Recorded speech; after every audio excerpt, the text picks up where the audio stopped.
Hello, I'm Bob Wisniewski. I'm a lawyer, and I practice predominantly in the area of workers' compensation, and I appreciate your hiring us as your representative in your workers' compensation claim. Let me tell you a little bit about myself and my practice and my staff. As a certified specialist, I understand the needs of the injured worker. I have practiced in the area of workers' compensation since 1976. I have probably handled well over 5,000 cases representing victims of on-the-job injuries, and I have more than likely attended 6,000 or 7,000 industrial commission hearings, and I'll explain a little bit about the hearing process a little bit later in this explanation. More than likely each day I go to an industrial commission hearing, and I have represented satisfied clients in those hearings for decades upon decades. While I'm at the hearings, I have to rely upon my staff, and I have a very competent, well-trained staff of individuals that speak both English and Spanish. As you came here today, we gave you a packet of information, and what we would like you to do is keep all of the information that we send you and that we give you and keep it in that folder. It will help you understand the process of workers' compensation, and I think part of this information this morning will tell you about how workers' compensation works. We've had many satisfied clients, and you're here probably because one of the other satisfied clients, a member of your family, or another lawyer has sent you here. As an injured worker, you have rights before the Industrial Commission of Arizona, and it does not make any difference as to your status. If you're born in the United States, from another state, or what have you, you have certain rights. And we will do our best to try to explain those rights to you and attempt at the Industrial Commission of Arizona to secure the benefits of workers' compensation. Let me tell you what workers' compensation is and what it is not. First of all, it does not cover pain and suffering and inconvenience that you might hear about in personal injury, automobile accidents, and things of that nature. In workers' compensation, you are reimbursed for the medical expenses of the injury and the accident. There are other benefits which are called indemnity benefits, which is a monthly compensation check. In the packet of information, there is a little flow sheet and a little chart that explains the 3 stages of workers' compensation. Workers' compensation is a no-fault system. The fact that you were hurt at work entitles you to benefits. You do not have your benefits reduced at all because it is your fault that you tripped over the piece of wood. On the other hand, there is no fault against the employer. So we cannot sue the employer or cannot sue a co-worker if that employer or co-worker had anything to do with causing your accident. If some other person or entity outside of your employment caused the accident, for example, if you're on a construction site and the fellow delivering supplies to the plumber and you don't work for the plumbing company causes the accident, then that person and his company can be sued in what we call the civil lawsuit. As a consequence of that, if any monies are received in the civil lawsuit, the workers' compensation insurance company has to be paid back. Now, in Arizona, most employers have workers' compensation. That means an insurance company will become involved in the processing of the claim. Some employers do not have workers' compensation. A special part of the Industrial Commission of Arizona, which is a state agency, called the No Insurance Fund, will handle the claim as if there was insurance, and they will seek reimbursement back from the non-insured employer. It pretty well functions like an insurance company, although the special fund claims proceed, in my experience, much slower and are a little bit more cumbersome than the ones through the insurance companies. But in any case, it is always the burden of the worker to prove his claim. The worker has to prove that he or she was hurt doing what his job was at the time of the accident, and that that person needs medical care as a result of that injury. Workers' compensation goes through a variety of stages. As you came to my office today, you've brought some medical records, we've evaluated some of the information, and we're processing your claim. And let me explain then how we work through the processing of the system. First of all, in the packet there is a listing of my staff employees. I encourage you, when you call my office, to be patient with my staff.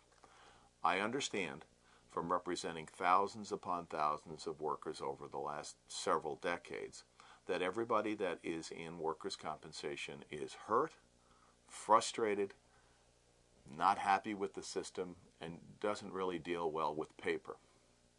But remember, I'm on your side and my staff is on your side.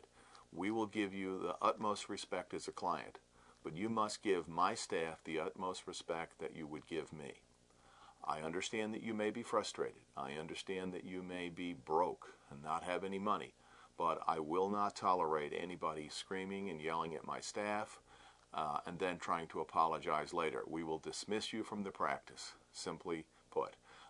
There are many times that I will be at a hearing representing another individual, and I'm giving my full time and devotion to that individual at that time. If you have a question or a concern, and many of the questions and concerns that you have can be answered by my staff members, we will try to return every phone call within 24 hours. But please just call us once, not several times each day, because that ties up my staff in writing down 4 and 5 phone messages. I will call the people back, and my staff will call back, but many of the questions can be answered by my staff, and I encourage you to consult the list in the informational packet and ask my staff member. You will be assigned a customer service representative that is familiar with your case, works within 10 or 15 feet of me every day, and that person, much like a nurse in a doctor's office, will be able to get my ear and answer your question that same day if I'm not tied up in court all day, and certainly answer it by the next day. But please do not be frustrated with the system and take that frustration out on my staff. It is simply not fair to my employees. You'll be frustrated with the actions of the insurance company. The system, like much of the judicial process, takes a long time, and I have to ask you to be patient with that. Let me step back a second and explain how it works. Once a claim is denied, or a part of the claim is denied, we will file a request for hearing. You will get a copy of everything that you either signed as you came in here today, and as the case proceeds, we will mail you different pieces of information from our office. For example, if they deny your claim for benefits, we will file a request for hearing with the administrative body called the Industrial Commission of Arizona. They will process that claim, probably takes a week or 10 days, and they will send it to the judge level. At the Industrial Commission of Arizona, there are administrative law judges. This is not like television. There aren't any juries. It is you, me, the other lawyer, and the judge. What will happen is the hearing will be set, but the hearing may take several months to be established on the calendar. We will file a request immediately. The commission will work on it, and they will probably set the first hearing about 90 days away from the time that the request for hearing is sent into them, or maybe a little bit sooner, but not significantly sooner. So you will have to make whatever arrangements or preparations with your family to survive until that hearing process takes place. At that first hearing, it was very, very important for you to attend. You may be familiar with other parts of the judicial system from other experiences or other friends, and perhaps some of these people did not have to attend the hearing. You must attend the hearing. If you do not attend the hearing on time, you will lose your hearing. There are usually 3 hearings in every industrial case, and they do not happen the same day. So the judge does not make a decision the first day that you go to the hearing. For example, if the claim is about whether or not you were hurt at work, you will offer testimony the first day about how you were hurt and how that caused the medical problem. the employer and the insurance company may bring in witnesses who will say, well, it didn't happen at work. We think it happened on the weekend.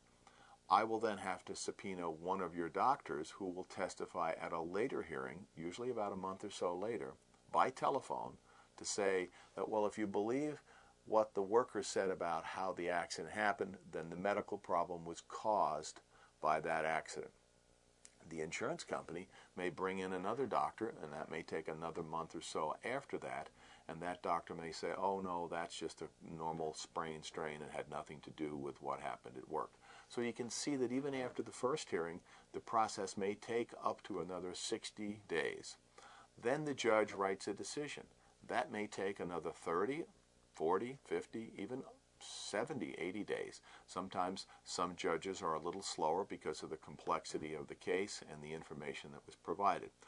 So you have to be patient in the system. My office, I will try to explain it to you. We're explaining it here at your initial visit to the office, but the system does take some time, and we anticipate that it's not going to be easy. Now, at some point in time, the case may settle, and that will be because we've evaluated the case, the other side has evaluated the case, and there may be some monies exchanged in settlement of the claim. But we will only do that with your full authority and full explanation of the good and the bad things in your case. It will be my job to tell you the good and bad things, and I will not sugarcoat anything. I'll tell you the good things in your case. I'll tell you as soon as I know the good things, and I will tell you the bad things as soon as I'm informed of the bad things. So you must work with us and my client staff representatives. The workers' compensation process flows from your wage. So it's very important that you have your pay stubs from your employer, or if you were paid cash, we have the names of other individuals that may have worked with you that can substantiate that you were paid cash. If you have had 2 jobs or more jobs at the time of the incident, we can accumulate all of your wages together, and that will help in perhaps increasing the wage upon which the workers' compensation benefits will flow. Another important part of the workers' compensation system is the visit to your doctor. The first part of workers' compensation is typically a person is taken off work and cannot work at all. At that point, they receive their workers' compensation benefits every 2 weeks, and they receive 2/3 of their average monthly wage up to 2/3 of the maximum wage. In many instances, the worker is making more than the maximum wage upon which the benefits are calculated, and those benefits beyond that amount are lost. But in any event, you must be in a non-work status. So it's always important as you visit your doctor, and you should visit your doctor monthly, to always ask your doctor about your work status. Your doctor should put you either in a no work or a light work. The second stage is usually if you're in light work. When you are in a light work status, the compensation is not paid every 2 weeks. It is paid 1 month after you fill out a form that tells us where you're looking for work, and if you have found work, how much you have earned in that month, and that amount of earnings is deducted from the 2/3 that the workers' compensation would pay. So it's very, very important that when you are in a light work status and your doctor has said that these are the limitations, you can't lift this, you can't sit too long, you can't do this, that you look for work. Now, recognizing that looking for work will be difficult because there may not be any work that you could do, let's say, in your field as a carpenter or a construction worker, and you really have had no experience as, let's say, a desk worker or a receptionist.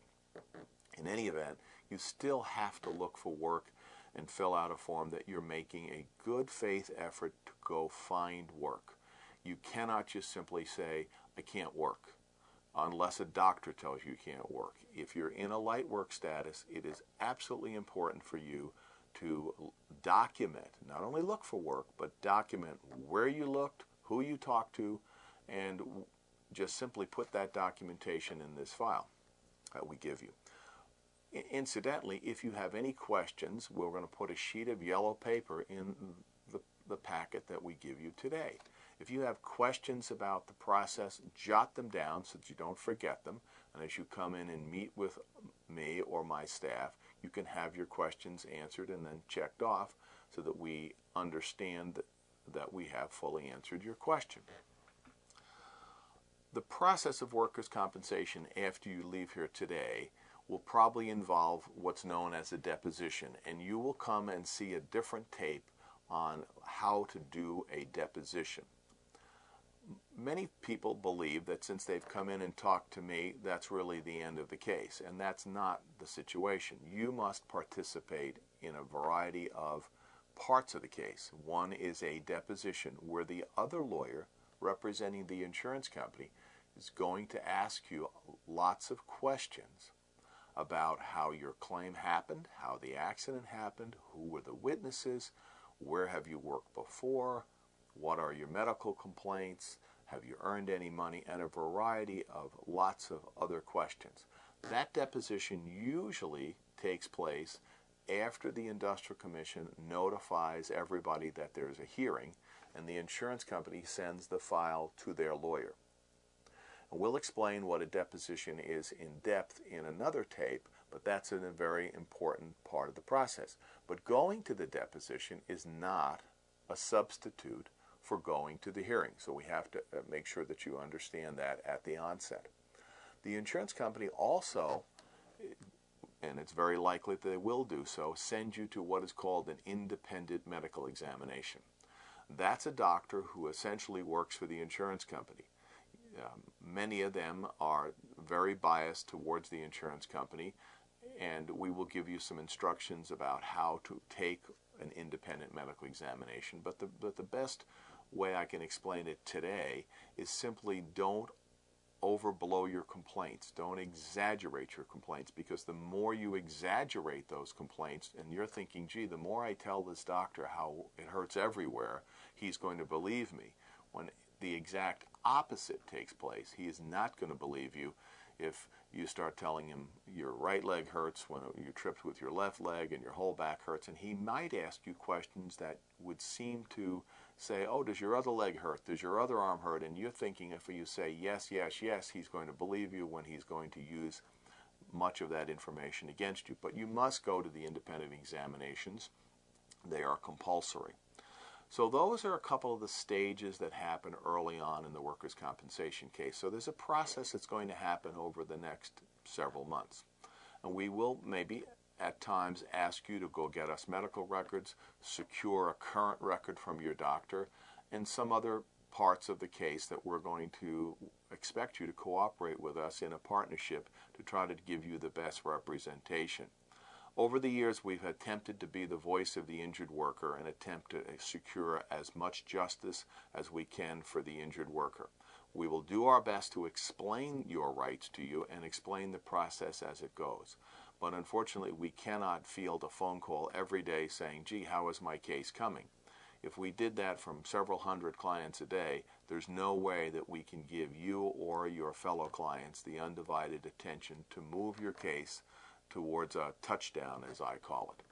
Documents are important. If you get them, drop them off. It's very difficult for us to have walk-in clients who simply walk in for an appointment. My staff is very good at trying to schedule people that walk in, and we will try to see people as they come in, but it is almost impossible to predict that because I may be at an Industrial Commission hearing or out of the office at a deposition or traveling to one of those appointments. So it would be better if you have some questions, first of all, to try to express them to my staff and see if my staff can answer those. And if we can't, I'd be very happy to try to get you in as soon as possible, either by telephone conference or a live appointment to explain things. One of the things that we can't do is to give you a loan. It is ethically not permitted by the workers, in workers' compensation, as in other areas of personal injury law, by the State Bar of Arizona, the organization that regulates my license, that I cannot give you a loan.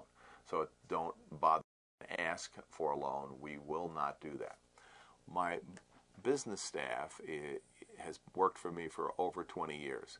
If you have any questions regarding any of the checks that come in the office, I would ask you to speak with Rebecca Leonardi. I simply don't get involved in the finances. It's Ms. Leonardi, and if you have any questions, she can answer your questions in a very courteous and respectful manner. Again, I cannot make it clear enough to you that I do expect that any interaction with my staff would be courteous and respectful.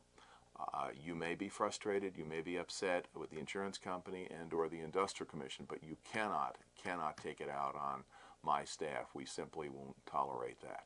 We are on your side, and we're attempting to work your case the best way we can, but we can't be responsible for delays of the industrial commission, the insurance company, the no insurance fund, and a variety of other people.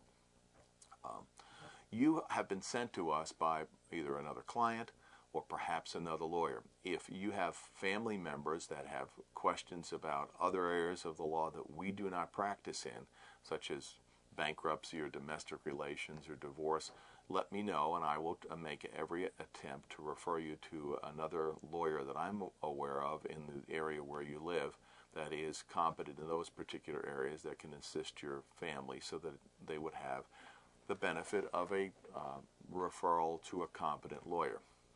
We only practice in the area of workers' compensation and personal injury.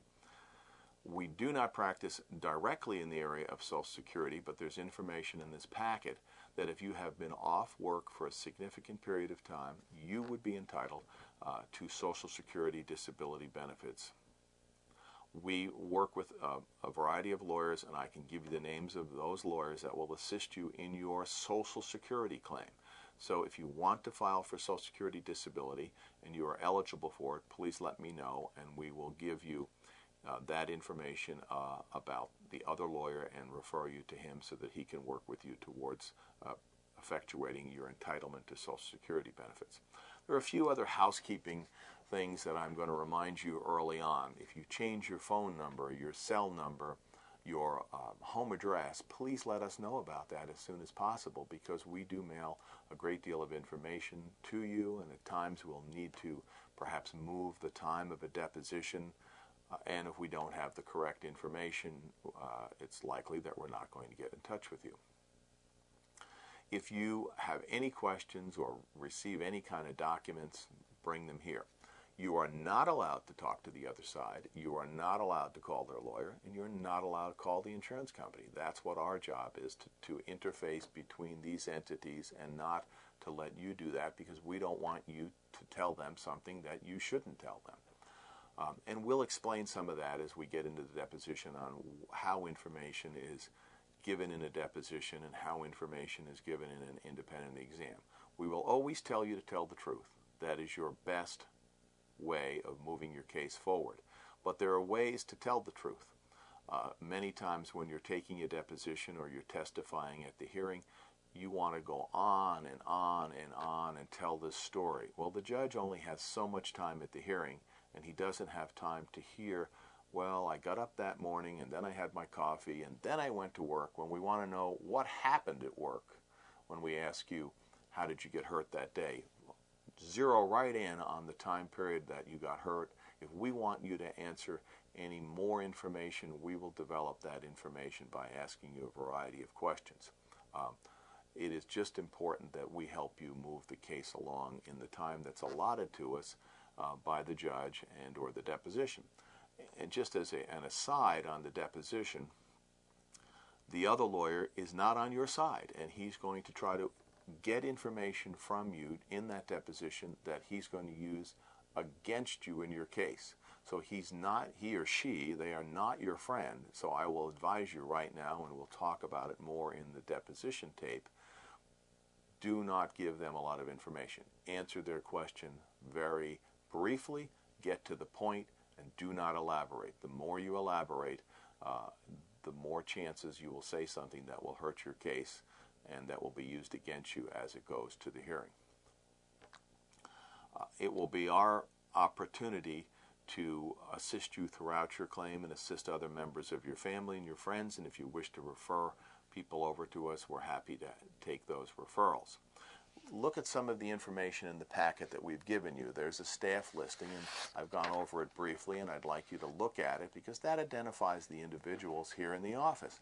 For example, many times I get information from my client that says, well, I talked to that lady and she told me this. Well, you know what? Let's find out who her name is, because they're your client representatives. There's just a few members of the staff, and that way I know who said what to whom. So it's very important that you speak to the person and get their name, and then they will try to answer your question. There's a information sheet in here about videotape surveillance.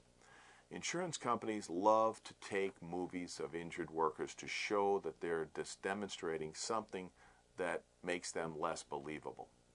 At every industrial commission hearing, the judge is a human being, and he has to make a decision on whether or not he or she believes you. The first rule I always tell people is they're not going to believe you if they don't like you. So you can't go down to the industrial commission agitated and angry and want to yell at the judge and for all of the things that the insurance company has done wrong to you, or that your employer didn't do right away. For example, if they didn't take you to the hospital and secure medical care right away, and you feel that that's a wrong and you want to tell the judge about it, first of all, you're wasting your time. And secondly, I don't think that helps the judge believe you, because I don't think the judge is interested in that information, and he or she may not like you. So in trying to achieve believability, I tell people to smile at the judge, look at the judge, and we're there to explain how you got hurt in a fashion that makes some sense. For example, I tell people that when you go to the industrial commission for a hearing, you are the one painting a picture, and we have to paint that picture so the judge understands all the pieces fit together. So it has to make sense, and we have to just simply go through it step by step as we explain that to the judge. So be very mindful of the information that we give you. We'll prepare you for the hearing. You will always meet with me before the hearing, and we'll go over the elements of the claim. You will always meet with me before the deposition, and I will take you to the deposition personally, and we will try to give you some information before that deposition so that you can give a meaningful and a thorough deposition without information that will harm you. The same thing obviously applies to how we'll handle the workers' compensation actual hearing. Some other housekeeping. Our office is only open Monday through Thursday. It is not open on Friday. It is open from 7 to 5. There's a mailbox out on front of the cage that is green, and if you have any documents that you want to leave after our duty hours, you can leave those documents there. But please do not come on Friday. There is no staff on Friday. There are other lawyers in this building that are not associated with my law firm that rent offices here, and they have no information about workers' compensation. They do not know how it proceeds, and they really can't be of any value to you on Friday. So remember the office hours, and we'll do the best we can to help you during those office hours. But Friday, simply, we're not here, nor on the weekend. One of the things that I want to go through in this packet is some information that explains how workers' compensation proceeds. And it's done on a chart, and it's done on a list. The first part I already explained about temporary totally disability, where you're totally disabled from working. The next step is partial disability, and the last step that I didn't explain is permanent disability.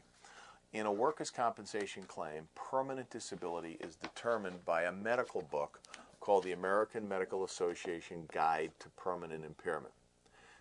You may not like the permanent impairment rating that you would receive at the ultimate end of your workers' compensation case, because it may say it's only a 5% or a 10%, and you can't do 90% of what you did before. You can't play with your children. You can't throw a baseball around. Those elements are not considered in the rating in workers' compensation. As I explained earlier, workers' compensation only deals with paying part of your wage, paying the medical bills that are associated with the injury that you sustained in the workers' compensation claim, and nothing else. And at the end, a permanent impairment based upon the percentages out of this book. There are only two kinds of permanent impairment in Arizona, without getting into all the fine legal complexities.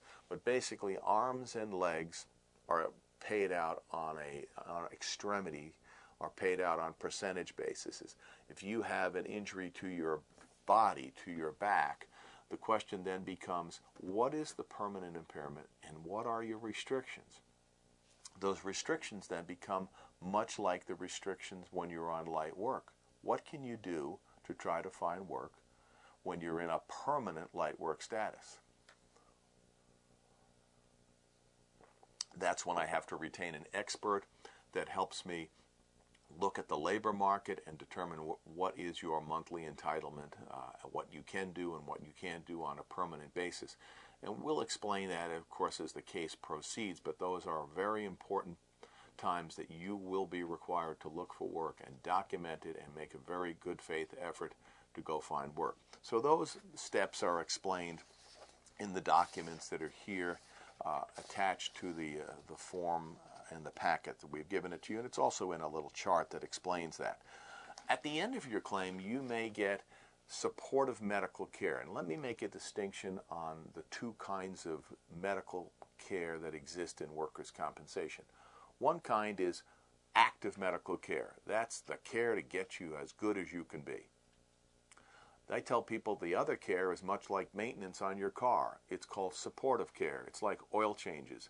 You get to see a doctor 3 or 4 times a year. You get to have your knee brace renewed, and you have to get prescriptions and things of that nature. That's supportive medical care, and that's usually given when you have gotten as good as you can be and you have a permanent disability in the case. The warning on supportive care is that if you don't use it, it goes away. It's doled out in yearly increments, and if you don't use it in that 1 year, it's likely that the insurance company will shut it down in the next year. So don't delay. Use your supportive care. The reason that you want to use your supportive care is that in Arizona we have rights to reopen workers' compensation claims. So that in the future, if it is well documented over several years that you are using your medical care and you're going downhill and it's not getting any better and the doctor says now it's time for another operation, we then can file a reopening, but we have very ample documentation of the claim all the way through on supportive medical care. Before a hearing, 30 days before the hearing, I must tell the judge what witnesses I'm going to expect to use, and I'm going to tell the judge and give the judge, as well as a copy to the other side, all of the evidence I'm going to use in the case. So if you have witnesses that you believe are helpful, that were witnesses to the accident, or any documents or information or medical information, I must have that 1 month before the hearing, or otherwise it's very, very likely that I can't use it. For example, you can't walk into the hearing on the first day and say, oh, Bob, here's some new medical records. It's too late that day. So I have to tell you there are certain strict deadlines that the law requires me to fulfill in order to get the information in front of the other judge and the other lawyer. So be very, very careful about thinking, oh, well, I can wait till the last minute. Remember, what happens in your workers' compensation case is not like anything you have seen on television with lawyers and TV shows and law shows and Law and Order and things of that nature. It's an entirely unique process in each state. So when you say to me, gee, my cousin in California got these kinds of benefits, it's way different in this state, in Arizona. Let me also encourage you not to get legal advice from the people that you meet on the street or your friends and neighbors or the people that you will talk to over a cup of coffee. I will give you all the legal advice and I will give it to you straight up. Your neighbors, your friends, your cousins, they're not lawyers. They have not handled workers' compensation claims, and they will give you bad advice. Don't get legal advice from your doctor either. I try not to give any medical advice, and I let the doctors do that, but often doctors will give you medical advice that's simply incorrect. One of the other unfortunate things in workers' compensation that I will mention to you is that your employer does not have to hold your job open for you just because you were hurt at the workplace. If that employer cannot manage his business because you're absent, and he can then hire someone else. Now, he can't discriminate against you on workers' compensation. For example, if his brother works in the same company and the brother had the same injury and he keeps the brother on the job but fires you, that may be a potential discrimination case. And I will refer you to a lawyer that's known as an employment lawyer that's going to evaluate whether or not you have any rights under your employment contract or your handbook of employment rights. I don't do that part of the law. I do the hurt part. I do the injury part. But remember, that is a part that may arise in your workers' compensation case, and I will refer you to the appropriate individual for that. What we'd like to do is move your case forward towards a successful resolution. And as we do that, we're going to ask you to help us and work with us, remembering that, of course, the burden of proof is always on the applicant to move it forward. They do not have to disprove the claim, although many times the employer will try to do that. Our job is to move the case forward, and I ask your cooperation and your help in doing that. And we will try to explain everything to you as it goes forward. If you want to come back and listen to this little introductory videotape at any time, you're welcome to do that if you'd like a copy of it to show to your family members. And that leads to another question. Many times your family member will ask what's going on in the case. Your family member might ask something about your compensation checks. You're our client, not your wife, your husband, your daughter, and we're not allowed to tell anybody about your case. So if you want us to divulge information to another individual, we'll ask you to give us a piece of paper that'll allow that information to pass on to the other individual. If there's times you want your check mailed somewhere else or you want it picked up by a family member, we're going to have to ask you to give us some authorization to do that, because we can't give your check to anybody simply because they say, gee, I'm the injured worker's daughter and he wants me to pick the check up today.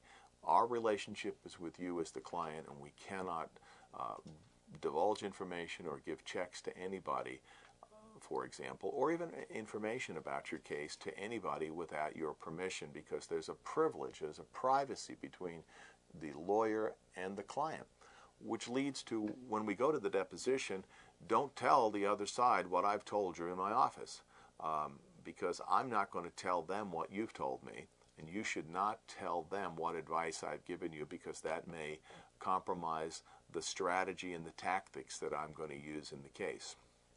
All of the information that we get on you, we put in a file, and it is separated out in a variety of categories, such as medical information. When you call in, every telephone call is recorded.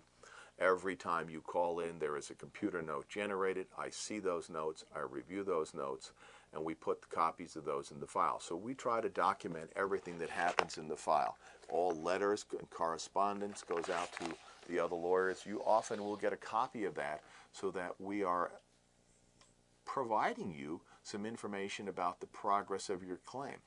But on the other hand, there's lots of things that happens in the case that we're working on it, and you're not even aware that we're doing that. So give us some time to do the work in the case. If we need your help, I'm the first one to call and say, I need some more information from your doctor. If you have questions about anything, we encourage you to call. Let one of my staff members help you. If I'm here, I will help you. But don't become frustrated if we don't get you that information right away. We'll do it as best we can. But many times we are constrained and restrained by the time that we have going to other hearings and going to other depositions. As I said earlier, the very many phone calls on the same day really doesn't help move it, because I have to throw 5 phone messages out to call the one back that day. So we ask you to work with us. My staff has worked for me a long time. They're individuals also, they have worked at the Industrial Commission, and they're very familiar with the needs of the workers' compensation system and the fact that many of the workers are frustrated and don't deal well with paper. We don't want you to be alarmed by paper that you receive, but if you ever receive a piece of paper that comes from the Industrial Commission that does not have my name on it, I would like you to bring that to my office right away. Every document that is generated in the Industrial Commission has a 90-day period of time in which to protest. If those documents are not protested in those 90 days, then you lose the right for whatever that document terminated. If the document terminates your medical care and somehow it's mailed to you and it's never mailed to me, there's no way I can protest that. So always look on the document to see if there's a copy of it mailed to me. And that doesn't happen all the time. After we get in the case, and what we do after you filled out the papers to this date is we file a notice of appearance. So we tell everybody that we are your lawyer and that they are not to talk to you. The nurse case manager, the claims representative from the insurance company, they are barred from talking to you unless I give them permission to do so.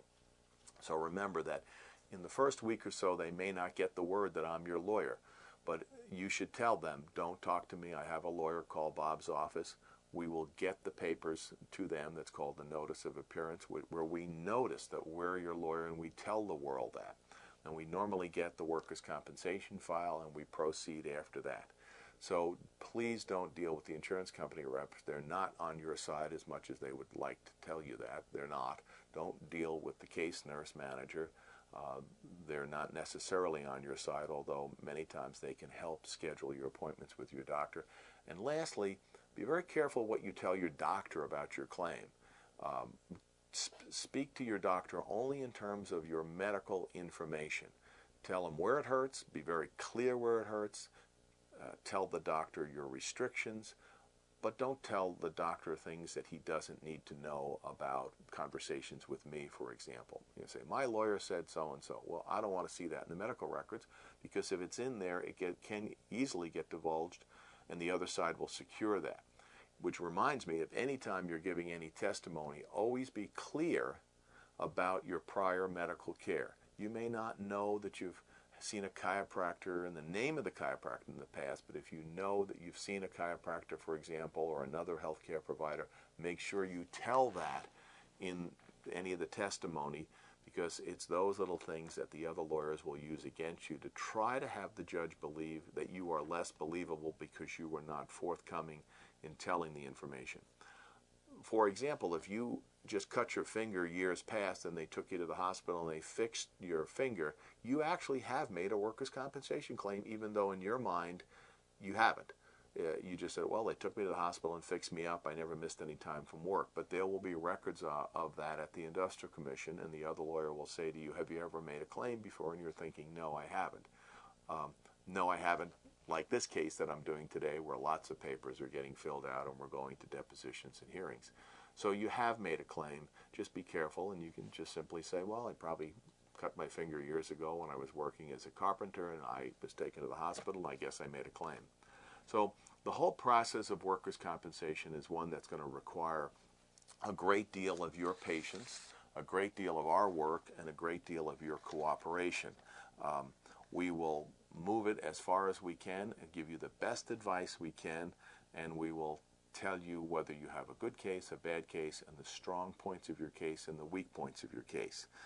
And we'll help you either go to hearing and win the case or settle the case if we think that's the best and most appropriate thing to do, and we'll tell you our reasons for recommending a settlement. When you go to these depositions or hearings, always remember to dress appropriately. The other lawyer and the judge, they're both evaluating not only what you say, but how you look, your demeanor. So it's important to listen to all the questions that are asked and only answer the question. Don't make a speech. Don't try to convince the judge or the other lawyer of your problem. That's my job, to work it through with questions. Sometimes people try to convince by just talking too much and too long and going around and around, and that's not a good way to try to convince the judge that you have a valid claim, any more than it's a good way to state your testimony in a deposition. The other lawyer is never going to be convinced that you got hurt at work. The other lawyer is never going to be convinced that you have permanent problems. They work for insurance companies, and they don't believe that injured workers get injured, and they don't believe that injured workers have permanent problems. Only the lawyers that work for injured workers know that. And So you cannot convince the other side that you are hurt, no matter how many times you tell them that over and over again. Just simply state the facts, answer their questions, and we'll move on together and we'll have a successful resolution of your claim. If you have other members of your family, other co-workers, you may refer them to us. Most of our work comes from other lawyers and satisfied clients that are happy with how I've represented them over the years. We will give you some information and some business cards, and we appreciate the confidence that you give me by referring other people to me, and that essentially says, well, Bob did a good job for me in my case. I'm going to refer Bob services to you, and you can help come in and Bob will help you do your case. We appreciate that. We actually send a note to you thanking you for that, because that's how our business has grown, is simply by word of mouth, and that we have attempted over the years to be the strong voice of the injured worker in this community. When you hire me, you get me. This is not 10 other lawyers over here. You will get my personal attention to the case, and you will get the personal attention of all the people in my office, and they work very, very hard to make sure that you get your rights enforced and you get the benefits to which you are entitled. We're happy to be your lawyers, and I'm happy to represent you. And if you have any questions whatsoever at the conclusion of this tape, please ask me before you leave today or in the future. Simply make a note and we'll answer your question and move your case as best we can. But thank you for coming here today and spending time with us and entrusting your case to us. We appreciate that very much.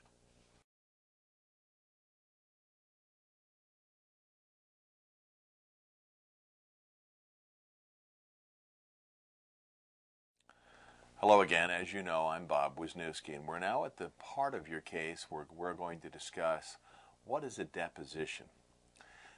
In every claim, the other side has the right to require you to go in front of a court reporter that will take down your testimony and type it into a booklet. The reason for that is to allow the other side to know exactly what your testimony will be. We have provided you an information sheet, and the other side has provided us a notice of a deposition. That means you and I are to go to the other lawyer's office to answer these questions. What I'm going to try to explain to you today is what I would tell you in person, and after this videotape is over, I want you to write down any questions that you might have about the process and ask me those questions, and then I will attempt to give you some additional tips about the deposition. What I tell people in a deposition is to always tell the truth. It's difficult for me to say don't be nervous, because I've been to and I've taken thousands of depositions, and the likelihood is this is your first deposition in front of the court reporter. There will always be a translator if you don't speak your English, and then what I always tell people, no matter whether they speak English or another language, is listen to the question that the other lawyer is asking. It is not your opportunity to tell your whole story.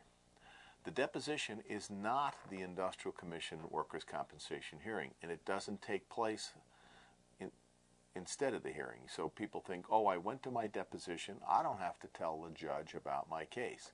I tell people sometimes to think of the deposition as perhaps practice for the hearing. In the deposition, there will be the other lawyer. There will be perhaps a representative of the insurance company. There may even be one of their experts if this deals with a later part of the case and it is the loss of earnings as a result of the compensation claim. The court reporter, of course, there may be a translator, and there will be you and there will be me as your lawyer. I will be present during the entire deposition. The best rule I can give you is to be brief. The other lawyer is not on your side. He or she, they are trying to get information or pin you down on information that they will use later in the case to try to hurt you in your compensation claim. Certainly they're trying to get some information about how the accident happened and what parts of your body are still bothering you and how they bother you. but they are also trying to let you testify to certain things that may be so unbelievable that later when they read them to the judge or ask you about that at the hearing, the judge will also agree that that's so unbelievable that no one can believe that you have either a claim or that you have a certain injury as a result of the claim. Let me go through the little sheet that I've given you. You will be under oath, so everything that you say will be recorded by the court reporter and typed up in a booklet. So those words will be your words. It's very, very important, because if you go to hearing and try to say something different than you told in your deposition, the other lawyer will use the deposition to try to explain to the judge that you're giving now two versions of a certain incident or a certain piece of information, and that you shouldn't be believed now because you're inconsistent in what you're saying. So it's very important to listen to the question. I will say it again. Listen to the question and only answer the question that's being asked, and only answer it briefly. Occasionally, a client is so nervous that they just, right after they say their name, they start talking and talking and talking and talking about where they got hurt and how they don't have any money, and it hurts here and they don't have any money to see a doctor, and the employer is being unfair, all in a one long breath. That's not helpful testimony, because the other lawyer is also evaluating your demeanor and saying, well, gee, this person now does not make a good appearance. He just talks and talks. That's not a good way to start out a deposition or finish a deposition. So listen only to the question that's being asked. Only answer the question with as little information as necessary to respond to that question. You may elaborate only if I want you to elaborate, and I will get a chance at the end of the deposition to ask you some questions and elaborate if I want you to. It's not necessary to elaborate to the other lawyer unless I think it's necessary, because we'll do the elaboration at the hearing. He may or she may have missed a point, a real important point in the deposition, and not asked you about it. Well, that's their problem. It's not your job to answer something he did not ask you. Don't start speaking unless there's a question in front of you. Do not volunteer information. Now, that being said, I will ask you to be courteous and respectful, and don't be arrogant, and don't be angry during the deposition. The other lawyer is only doing their job. Some lawyers are more pleasant than others. Some will try to get you fired up during the deposition to make you say things that you shouldn't say, and that person will then feel like at the hearing they can also fire you up at the hearing, get you angry, and the judge may not like you and then therefore not believe you. So as we go through the little sheet of information that you can use to refresh yourself, remember the court reporter is writing down everything that is said. Unless the parties go off of the record and you step out of the room and ask me some questions or what have you, everything that's being said is being recorded. The purpose of the deposition is so the other side can find out what you're going to say when it goes to hearing, what are the witnesses and perhaps what the witnesses will say, and perhaps what you've told a witness about your accident and how it got reported. Of course, it's very important in Arizona that you have an accident and you report it to a supervisor. So the lawyer may say, well, who did you report it to? When did you report it? And were there any other witnesses present who overheard the conversation of reporting the accident, for example? Because those are witnesses that would be helpful for both parties to know about and perhaps to have at the hearing to either confirm or deny the version of what you've told your supervisor. So that's an example of a question that the other lawyer will ask. They may ask you lots of questions about your medical history and whether you've had industrial claims and whether you've had certain kinds of treatment, particularly to the part of the body that is in the workers' compensation case in front of the lawyer. Be very truthful about that. As I explained in one of the introductory tapes in the office, that you may not have recognized that you had a prior workers' compensation claim. You cut your finger, they took you to the hospital, sewed up, and went home. Well, you made a comp claim. You did not realize that, and you think, oh, well, in this case, I've had to fill out lots of paper, I have to go to a deposition, so you think that's the only comp case you've ever had. It's appropriate to say, I think I cut my finger before, I don't know, they took me to the hospital, maybe they made a claim. Don't try to deny claims that the other lawyer tells you about. He may pull out a piece of paper and say, you know, you hurt your knee 5 years ago working for this and this company. Well, if you did, and that's the right person, it's probably true, and certainly agree with it that yes, and whatever. It went away, I got medical care, went back to work, not a problem. Never try to argue and fight with the other lawyer. You will lose every time in the deposition if you think you're going to go in and best him or best her by arguing with him or getting contentious. Again, remember, they are evaluating whether or not you're going to be a pleasant person in front of the judge. Pay attention to your physical appearance. This is an important matter. You don't have to wear a suit and tie, but dress appropriately. Dress in a fashion that's clean and respectful in terms of your appearance as you go to the deposition. Speak very, very slowly and very clearly. Court reporters are well trained and they can take down people that speak fast, but it's difficult for them to take down people that speak very, very fast. Sometimes when people are nervous, they speak faster than they should. So just take a couple of deep breaths and calm down. What I tell people is when you hear a question, take a deep breath, because you can't start talking while you're taking a breath in. And the breath will help you relax, you'll calm down, and you'll answer the question more accurately and perhaps truthfully and without talking so fast. So take a breath in, think about your answer, and answer it accurately and concisely. Be very, very brief. Always tell the truth. If you don't tell the truth, you will be impeached later as you go to a hearing. Many questions are going to be asked, and they may not be admissible as we go down to the industrial hearing. But they're going to ask questions about your background, your education. That may help them determine whether or not you understand certain questions. For example, they'll ask you about the extent of your education, because part of the case may involve filling out forms reporting the accident. If you don't read or write, then obviously you wouldn't fill out the form correctly, or even fill out the form at all, or even understand that there was a form. So you may think, well, why did he ask that question?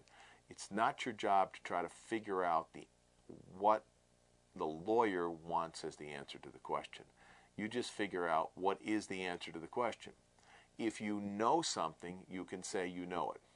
If you don't know it, it's important to say, I don't know it. Some lawyers are very, very congenial people, and they will try to get information out of you, and you think, well, gee, he is such a nice guy, I'll just keep talking and talking and give him whatever he wants.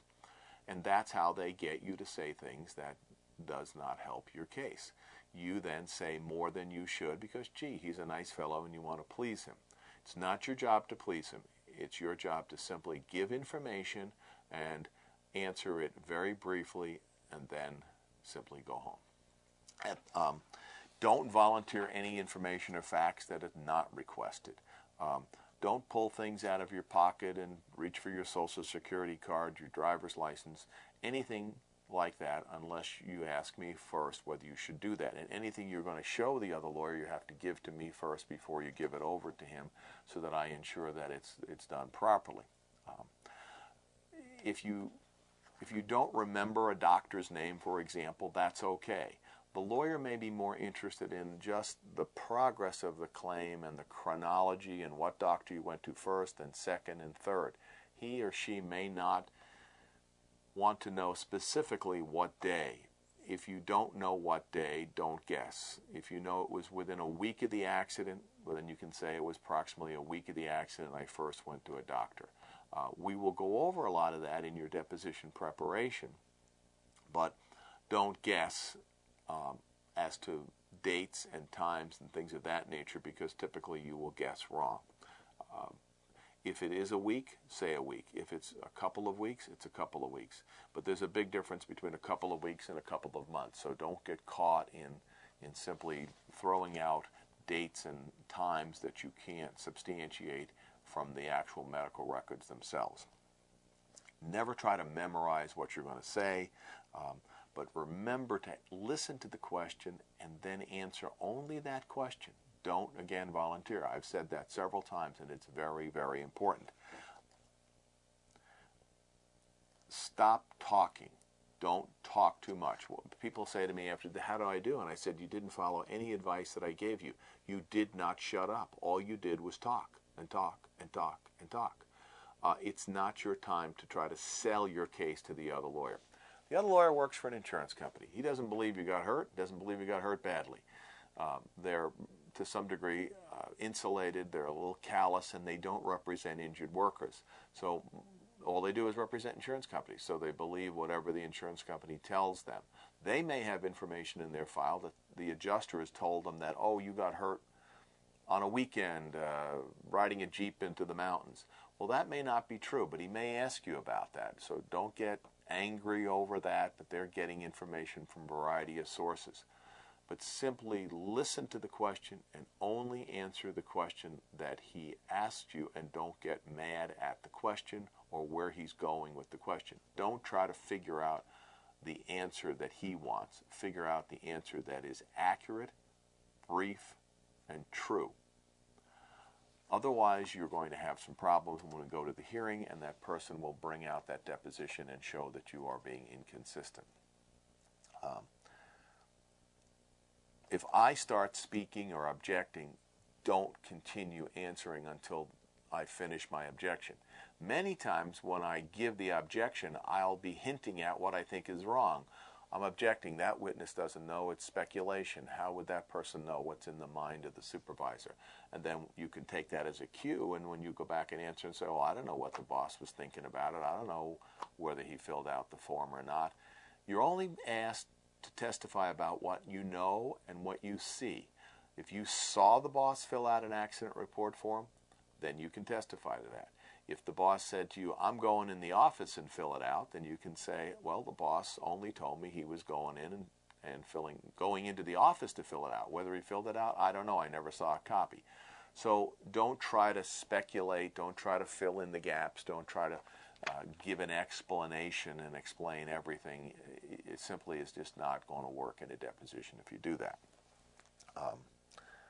One of the things that I want you to remind yourself at the deposition, and it's good for the hearing as well, you have to show the judge where you were hurt. If you say, for example, and your left wrist hurts from the accident, and you point to your left wrist and say, the other lawyer will say in the question, where did you hurt yourself? And you say, I hurt myself here, and then the pain goes here, and the pain goes here. The court reporter will write down in the book, here, here, and goes here. She will not write down left wrist. She will not write left elbow or left shoulder. You and I have to explain that. So I might interrupt you and say, hold on, Mr. Claimant. You're showing the court reporter your left wrist, your left elbow, and your left shoulder. And you will look at me like I'm crazy because you're sitting there doing that. I always say, pretend the court reporter's blind. So she can't see where you're pointing to. You have to tell us in words that make some sense to her. My left wrist hurts, it's my left elbow, and goes all the way up into my left shoulder. When you do the hearing with the judge, you will have to do the same thing. And when you point to parts of your body, do not be a doctor. You may have heard from all of your physicians the medical terms about the part of the body that hurts you. Do the best you can not to use the medical term. Do the best to tell the judge in everyday words where it hurts. My back hurts. My back hurts 4 inches or 1 fist length above my belt. My back hurts below my belt in the center of my back. You see, I'm explaining where I just touched. The judge can't see that. Even if you turn around and touch it like you would in a deposition, the judge still, in his court reporter, still has the same problem. You will have to show them and tell them where you're showing. For example, you would then say, the pain hurts me in the center of my back, goes all the way down below my belt, 5 or 6 inches into my butt, and goes all the way down my right leg if it goes down to my right leg, and it goes all the way down to my knee or down to my ankle. Use parts of your clothing. It hurts me here around the collar of my shirt on my neck. Don't say it hurts me at C2, C3, C4.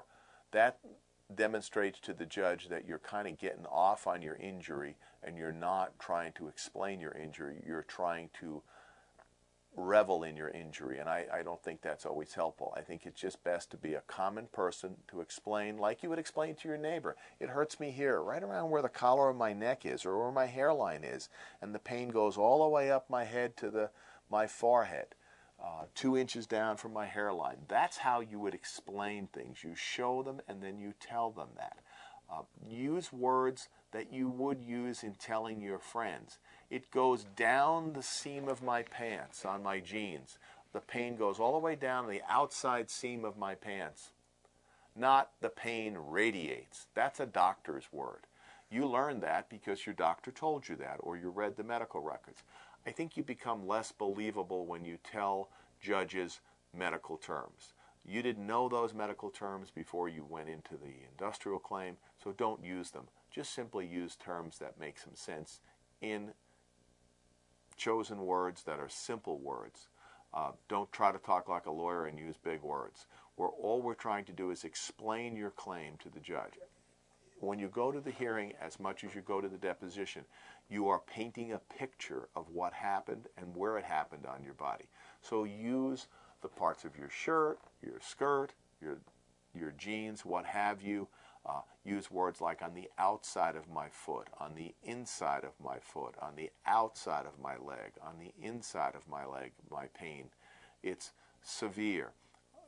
It is throbbing. It is dull. Those are the words you can use. Many times in these depositions, they'll ask you to rate your pain on a severity of 0 to 10. And many times they will try to trick you in a deposition by saying, so you're telling me that your pain now is a 10, meaning the worst it's ever been, and now it's a 10, and it was a 10 the day you got hurt, and you've had 2 surgeries, you've been to 5 doctors, and you haven't gotten any better, and you're still as bad as you were the day you were hurt. Very, very rare cases of those situations. But you're going to fall into the trap to try to agree with the lawyer and say, oh yeah, I'm really badly hurt, because you think the more you tell him you're hurt, the more he's going to believe you. It actually works the opposite way. The more you tell him you're hurt, the less he's going to believe you, because he doesn't believe that anybody could be hurt from an industrial claim to start out with. So always try to be precise in where you're explaining. And watch out in the deposition for the lawyer trying to throw words that you will put in your mouth. If your left ankle is part of the claim, and he says to you the pain goes all the way up your left leg, isn't that right? Yeah, and then it goes across your back, yeah, and then it goes down into your right leg and all the way down to your right foot, he's tricking you. And don't fall for that. That doesn't happen too often with the lawyers, but it happens enough that I have to tell you in the deposition, watch out for that. Watch out for key words when the other lawyer says, you would agree with me that. Don't you agree about this? If you don't agree, it's okay to say, I don't agree. But don't fall into the trap and agree with him just for the sake of giving an answer to him to get out of the deposition. A lot of folks are so scared of the depositions, they just say anything that comes to their mind to get out of the room, and then they say to me later, I wasn't thinking, I wasn't paying any attention, I just wanted to get out of there so fast. Well, you've done your case a disservice by doing that, because that testimony will be used against you when you go to the hearing if you have said something that's so bad and so wrong that it's going to affect your claim later. I will tell you the other lawyer is going to use it against you.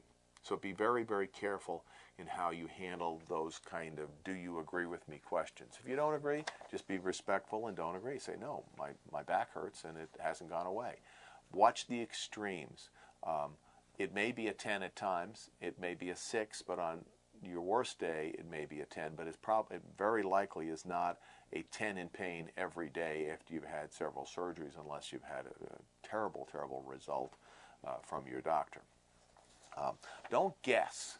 You know, people try to guess about distances and things of that nature, and they get into some difficulties. Well, I would suggest that for example, if someone asks you how far was one object from the other object at the site where you got hurt, you say, you know, I really don't know. My best estimate is 10 yards, but if I ever went back out there and paced it off, I'd have an absolute accurate number. And then what I would have you do is, before we go to the hearing, I would have you go out and pace it off at the construction site so you would know exactly how far item A was from item B, if that's important in your claim.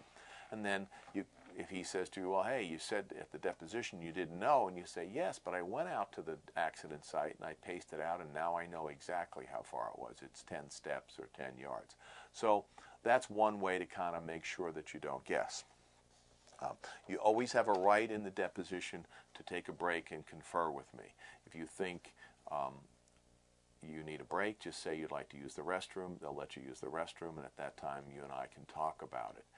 I can't help you with your answers during the deposition, which is the reason that we're having some preparation. Generally, before the deposition, I will tell you, well, the other side is going to say that you didn't report the accident right away. And so we'll know a few of their defenses. Or the other side will say, well, they're going to claim that your back was not hurt in this accident, it was hurt on the weekend.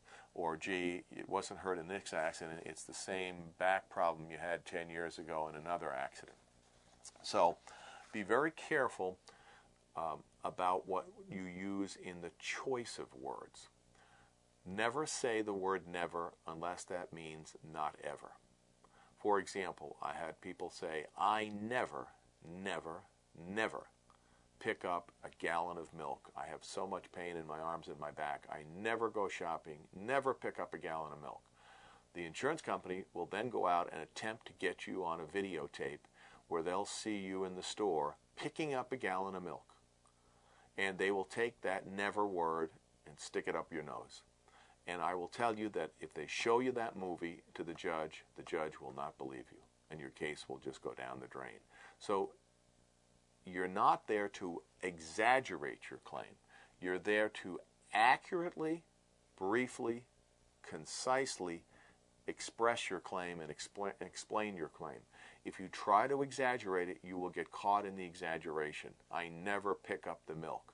That's a red flag for the insurance company to go simply out and try to catch you on a videotape, shopping, doing more than you have said. I never pick up 50 pounds, and next thing you know, they have you mowing the lawn and picking up things. They will always, always find a videotape on you when you're in the backyard or the front yard, but not when you're lying down on the couch after, yes, I cut the grass and I had to lie down for 2 hours afterwards because my back bothered me so much. Remember that when the lawyer starts asking you questions about did you do this or did you do that, there might be a videotape out there that is going to question your believability and your veracity.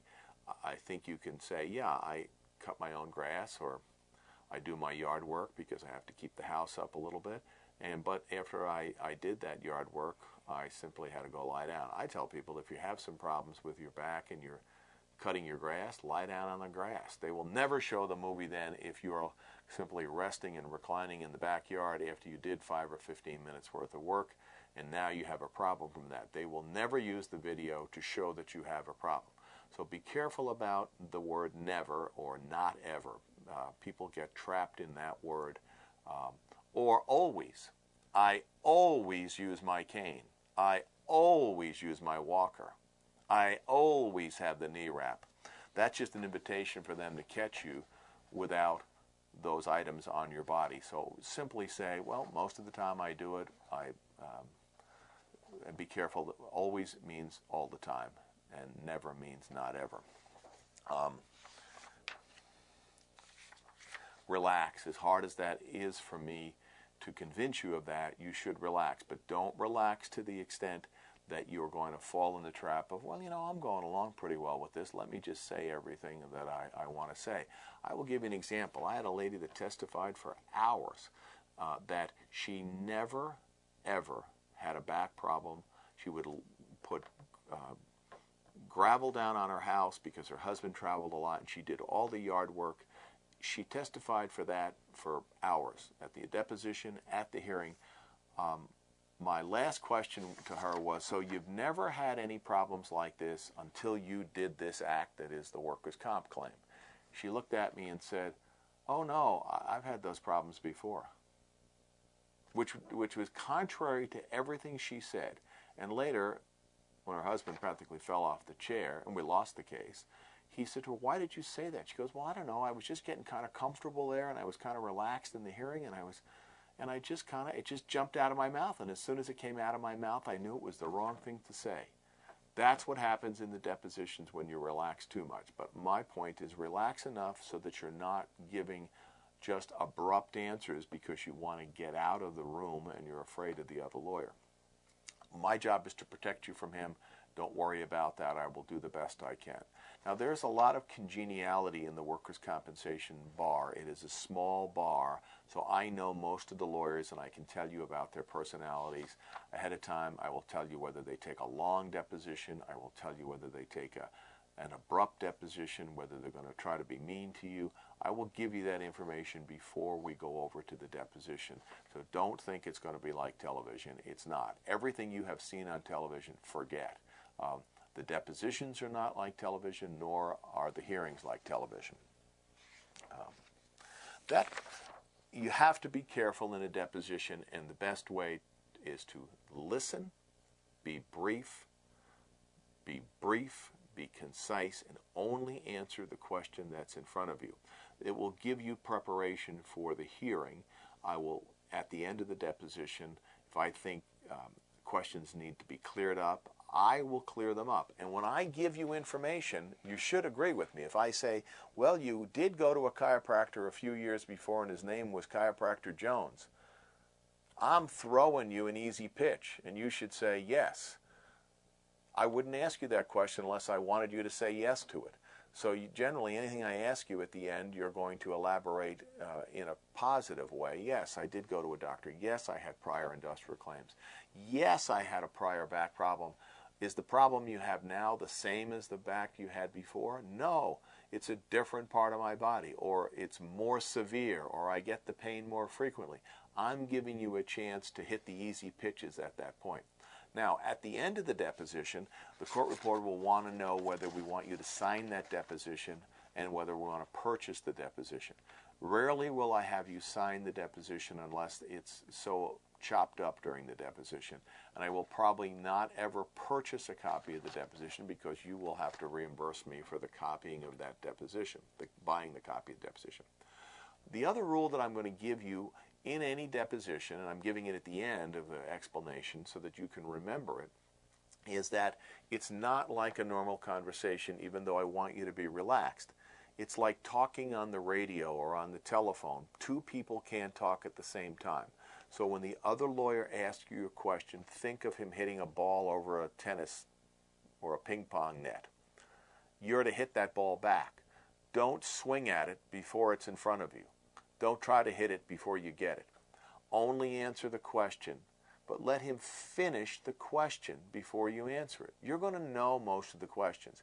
If he says, well, where did you work before?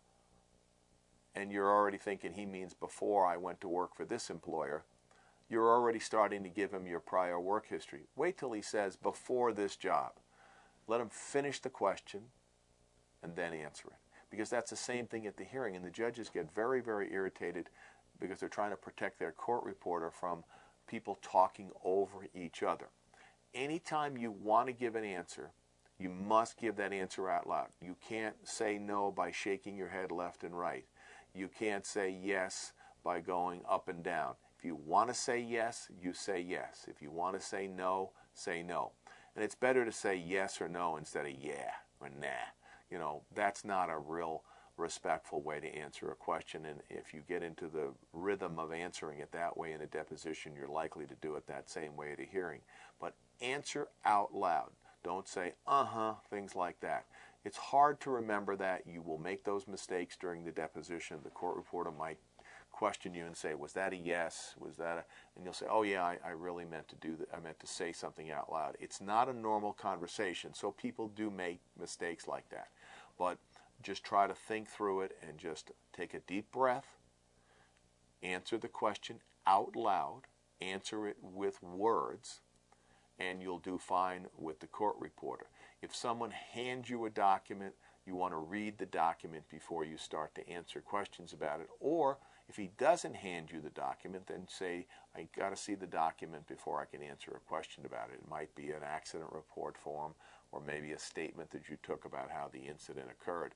Well, don't start answering a question about a document until you've had a chance to look at it and say, I'd like to take a minute or two and read it, and we'll take a break and read it.